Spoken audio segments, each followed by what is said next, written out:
Libro primero de Moisés. Génesis, capítulo 38. Aconteció en aquel tiempo que Judá se apartó de sus hermanos y se fue a un varón adulamita que se llamaba Hira. Y vio allí Judá la hija de un hombre cananeo, el cual se llamaba Súa, y la tomó y se llegó a ella. Y ella concibió y dio a luz un hijo, y llamó su nombre Concibió otra vez y dio a luz un hijo, y llamó su nombre Onán. Y volvió a concebir y dio a luz un hijo, y llamó su nombre Sela. Y estaba en Kesib cuando lo dio a luz. Después Judá tomó mujer para su primogénito, la cual se llamaba Tamar. Y el primogénito de Judá, fue malo ante los ojos de Jehová, y le quitó Jehová la vida.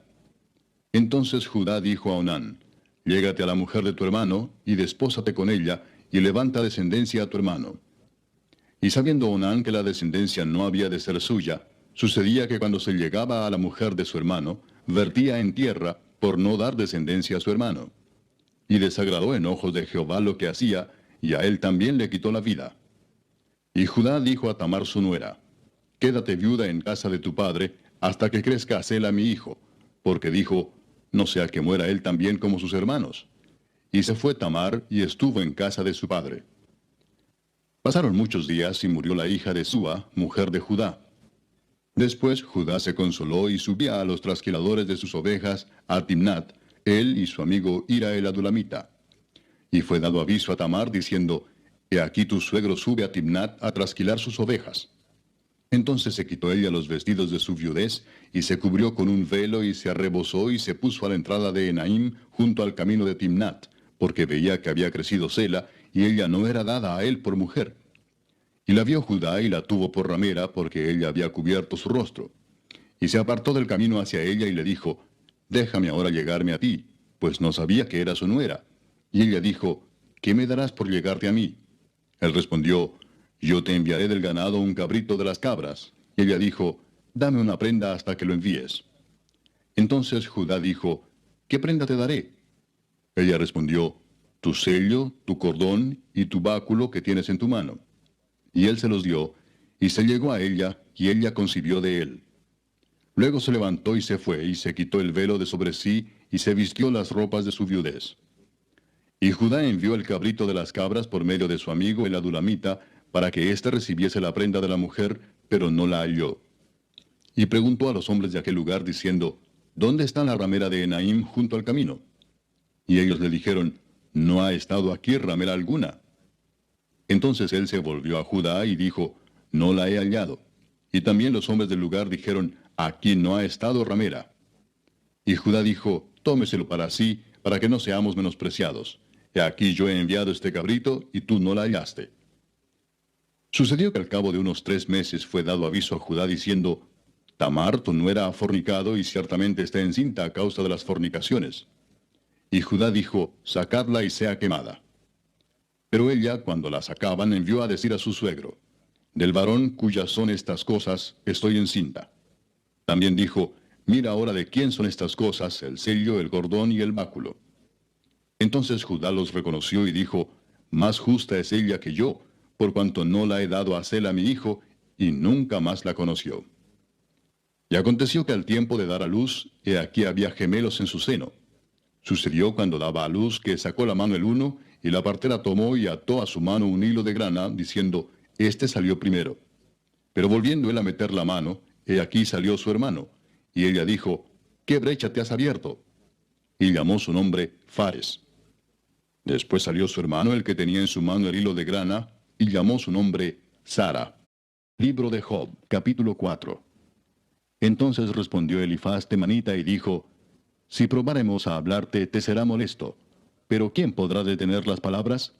He aquí tú enseñabas a muchos y fortalecías las manos débiles. Al que tropezaba enderezaban tus palabras, y esforzabas las rodillas que decaían.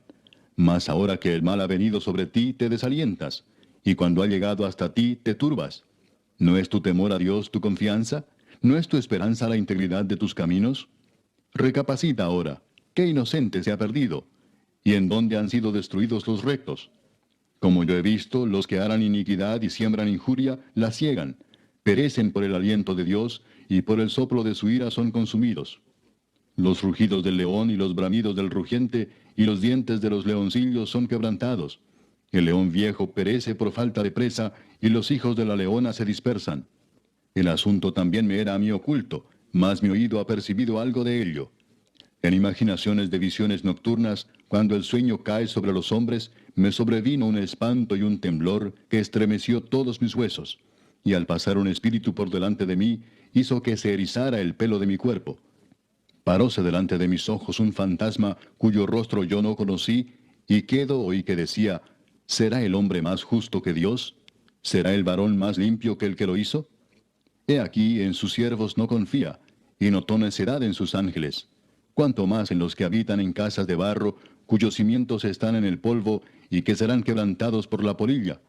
De la mañana a la tarde son destruidos, y se pierden para siempre, sin haber quien repare en ello.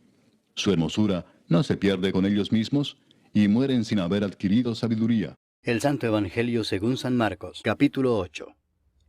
En aquellos días, como había una gran multitud, y no tenían qué comer, Jesús llamó a sus discípulos y les dijo, «Tengo compasión de la gente porque ya hace 3 días que están conmigo y no tienen qué comer. Y si los enviare en ayunas a sus casas, se desmayarán en el camino, pues algunos de ellos han venido de lejos». Sus discípulos le respondieron, «¿De dónde podrá alguien saciar de pan a estos aquí en el desierto?» Él les preguntó, «¿Cuántos panes tenéis?» Ellos dijeron, 7.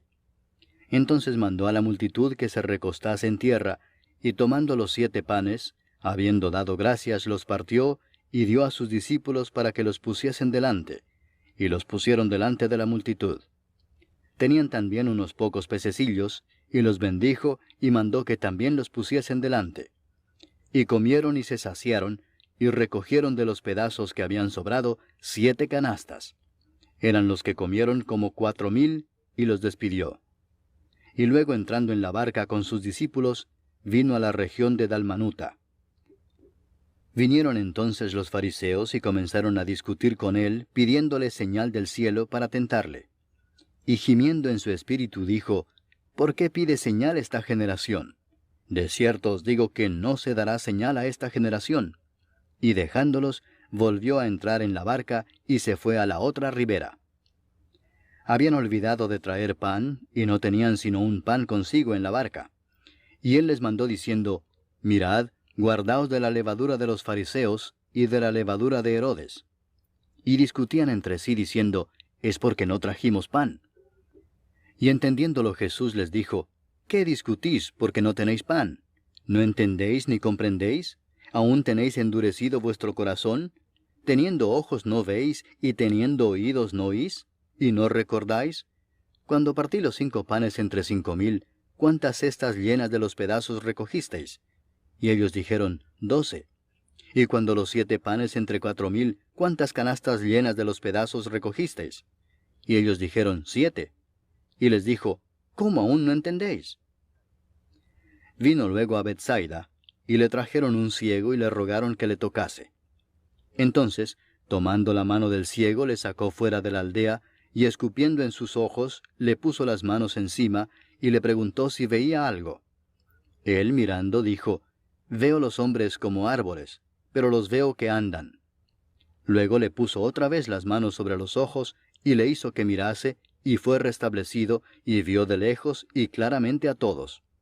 Y lo envió a su casa diciendo, «No entres en la aldea, ni lo digas a nadie en la aldea». Salieron Jesús y sus discípulos por las aldeas de Cesarea de Filipo. Y en el camino preguntó a sus discípulos diciéndoles, «¿Quién dicen los hombres que soy yo?» Ellos respondieron, «Unos, Juan el Bautista; otros, Elías; y otros, alguno de los profetas». Entonces él les dijo, «¿Y vosotros, quién decís que soy?» Respondiendo Pedro le dijo, «Tú eres el Cristo». Pero él les mandó que no dijesen esto de él a ninguno. Y comenzó a enseñarles que le era necesario al Hijo del Hombre padecer mucho y ser desechado por los ancianos, por los principales sacerdotes y por los escribas, y ser muerto y resucitar después de 3 días. Esto les decía claramente. Entonces Pedro le tomó aparte y comenzó a reconvenirle. Pero él, volviéndose y mirando a los discípulos, reprendió a Pedro diciendo, quítate de delante de mí, Satanás, porque no pones la mira en las cosas de Dios, sino en las de los hombres. Y llamando a la gente y a sus discípulos les dijo, si alguno quiere venir en pos de mí, niéguese a sí mismo, y tome su cruz, y sígame. Porque todo el que quiera salvar su vida la perderá, y todo el que pierda su vida por causa de mí y del Evangelio la salvará.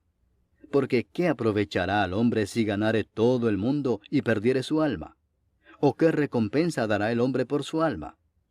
Porque el que se avergonzare de mí y de mis palabras en esta generación adúltera y pecadora, el Hijo del Hombre se avergonzará también de él, cuando venga en la gloria de su Padre con los santos ángeles. La epístola del apóstol San Pablo a los Romanos, capítulo 8. Ahora pues, ninguna condenación hay para los que están en Cristo Jesús, los que no andan conforme a la carne, sino conforme al Espíritu. Porque la ley del Espíritu de vida en Cristo Jesús me ha librado de la ley del pecado y de la muerte. Porque lo que era imposible para la ley, por cuanto era débil por la carne, Dios, enviando a su Hijo en semejanza de carne de pecado, y a causa del pecado, condenó al pecado en la carne, para que la justicia de la ley se cumpliese en nosotros, que no andamos conforme a la carne, sino conforme al Espíritu. Porque los que son de la carne piensan en las cosas de la carne, pero los que son del Espíritu, en las cosas del Espíritu. Porque el ocuparse de la carne es muerte, pero el ocuparse del Espíritu es vida y paz. Por cuanto los designios de la carne son enemistad contra Dios, porque no se sujetan a la ley de Dios, ni tampoco pueden. Y los que viven según la carne no pueden agradar a Dios. Mas vosotros no vivís según la carne, sino según el Espíritu, si es que el Espíritu de Dios mora en vosotros. Y si alguno no tiene el Espíritu de Cristo, no es de él. Pero si Cristo está en vosotros, el cuerpo en verdad está muerto a causa del pecado, mas el Espíritu vive a causa de la justicia. Y si el Espíritu de aquel que levantó de los muertos a Jesús mora en vosotros, el que levantó de los muertos a Cristo Jesús vivificará también vuestros cuerpos mortales por su Espíritu que mora en vosotros. Así que, hermanos, deudores somos, no a la carne, para que vivamos conforme a la carne. Porque si vivís conforme a la carne, moriréis. Mas si por el Espíritu hacéis morir las obras de la carne, viviréis. Porque todos los que son guiados por el Espíritu de Dios, estos son hijos de Dios. Pues no habéis recibido el espíritu de esclavitud para estar otra vez en temor, sino que habéis recibido el espíritu de adopción, por el cual clamamos, Abba, Padre. El Espíritu mismo da testimonio a nuestro espíritu de que somos hijos de Dios. Y si hijos, también herederos, herederos de Dios y coherederos con Cristo, si es que padecemos juntamente con Él, para que juntamente con Él seamos glorificados. Pues tengo por cierto que las aflicciones del tiempo presente no son comparables con la gloria venidera que en nosotros ha de manifestarse.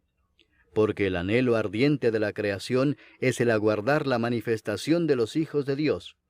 Porque la creación fue sujetada a vanidad, no por su propia voluntad, sino por causa del que la sujetó en esperanza, porque también la creación misma será libertada de la esclavitud de corrupción a la libertad gloriosa de los hijos de Dios. Porque sabemos que toda la creación gime a una, y a una está con dolores de parto hasta ahora. Y no solo ella, sino que también nosotros mismos, que tenemos las primicias del Espíritu, nosotros también gemimos dentro de nosotros mismos, esperando la adopción, la redención de nuestro cuerpo. Porque en esperanza fuimos salvos, pero la esperanza que se ve no es esperanza, porque lo que alguno ve, ¿a qué esperarlo? Pero si esperamos lo que no vemos, con paciencia lo aguardamos. Y de igual manera el Espíritu nos ayuda en nuestra debilidad. Pues qué hemos de pedir como conviene, no lo sabemos. Pero el Espíritu mismo intercede por nosotros con gemidos indecibles. Mas el que escudriña los corazones sabe cuál es la intención del Espíritu, porque conforme a la voluntad de Dios intercede por los santos. Y sabemos que a los que aman a Dios, todas las cosas les ayudan a bien, esto es, a los que conforme a su propósito son llamados. Porque a los que antes conoció, también los predestinó para que fuesen hechos conformes a la imagen de su Hijo, para que Él sea el primogénito entre muchos hermanos. Y a los que predestinó, a éstos también llamó, y a los que llamó, a éstos también justificó, y a los que justificó, a éstos también glorificó. ¿Qué pues diremos a esto? Si Dios es por nosotros, ¿quién contra nosotros? El que no escatimó ni a su propio Hijo, sino que lo entregó por todos nosotros, ¿cómo no nos dará también con él todas las cosas? ¿Quién acusará a los escogidos de Dios? Dios es el que justifica. ¿Quién es el que condenará? Cristo es el que murió, más aún el que también resucitó, el que además está a la diestra de Dios, el que también intercede por nosotros. ¿Quién nos separará del amor de Cristo? ¿Tribulación, o angustia, o persecución, o hambre, o desnudez, o peligro, o espada? Como está escrito, por causa de ti somos muertos todo el tiempo, somos contados como ovejas de matadero. Antes, en todas estas cosas somos más que vencedores por medio de aquel que nos amó. Por lo cual estoy seguro de que ni la muerte, ni la vida, ni ángeles, ni principados, ni potestades, ni lo presente, ni lo porvenir, ni lo alto, ni lo profundo, ni ninguna otra cosa creada, nos podrá separar del amor de Dios que es en Cristo Jesús, Señor nuestro.